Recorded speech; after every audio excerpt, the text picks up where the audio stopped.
इतना गुस्सा क्यों है? बीजेपी, अगर आप ऐसे ही जीत सकते हैं तो बदनाम क्यों करते हैं? আমি চ্যালেঞ্জ করে বলছি, Bengal is the only place যেখানে মহিলারা সেফ এবং সেফেস্ট স্টেट। पश्चिम बंगाल के राजनीतिक घमासान के बीच मुख्यमंत्री ममता बनर्जी ने केंद्र सरकार और प्रधानमंत्री नरेंद्र मोदी को निशाना बनाया है। लेकिन क्या यह एक चुनावी चाल है या एक आंदोलन की शुरुआत?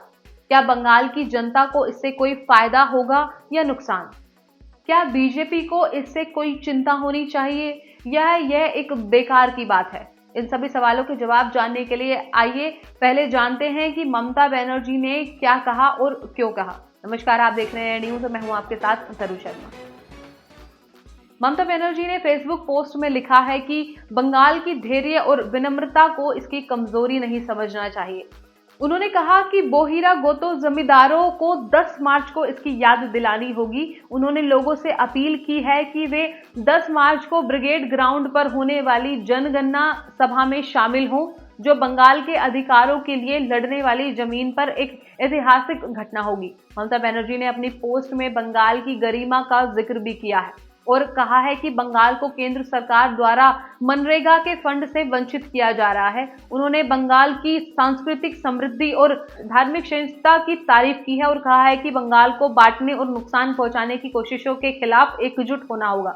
ममता बनर्जी ने पोस्ट में बंगाल के लिए एक सुरक्षित भविष्य के लिए लोगों की आवाज बनने का दावा किया है और कहा है कि वे बिना लड़े नहीं छोड़ेंगे। इस पोस्ट को ममता बनर्जी ने तब लिखा जब प्रधानमंत्री नरेंद्र मोदी बंगाल के दौरे पर थे और उन्होंने मेट्रो परियोजनाओं का उद्घाटन किया, साथ ही बरासात में महिलाओं की रैली को संबोधित किया। मोदी ने अपने भाषण में टीएमसी सरकार को संदेशखाली मामले में दोषियों को बचाने का आरोप लगाया और कहा है कि बीजेपी महिलाओं के सशक्तिकरण और सुरक्षा के लिए प्रतिबद्ध है। उन्होंने टीएमसी शासन के दौरान महिलाओं के खिलाफ हुए अत्याचारों की निंदा की और टीएमसी नेताओं को लापरवाही और अपने हितों को महिलाओं के हितों से ऊपर रखने का आरोप लगाया है।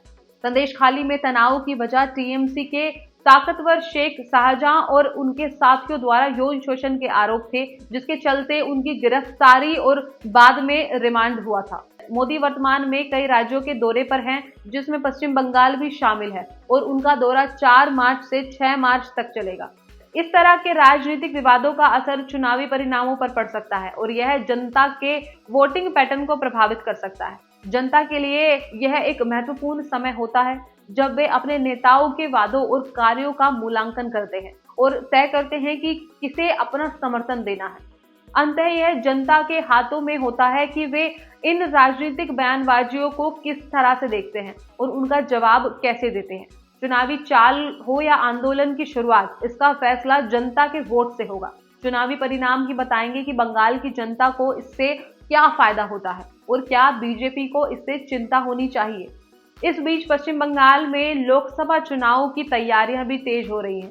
चुनाव आयोग ने चुनाव की तारीखों का ऐलान करने के लिए 7 मार्च को दिल्ली में एक प्रेस कॉन्फ्रेंस बुलाया है।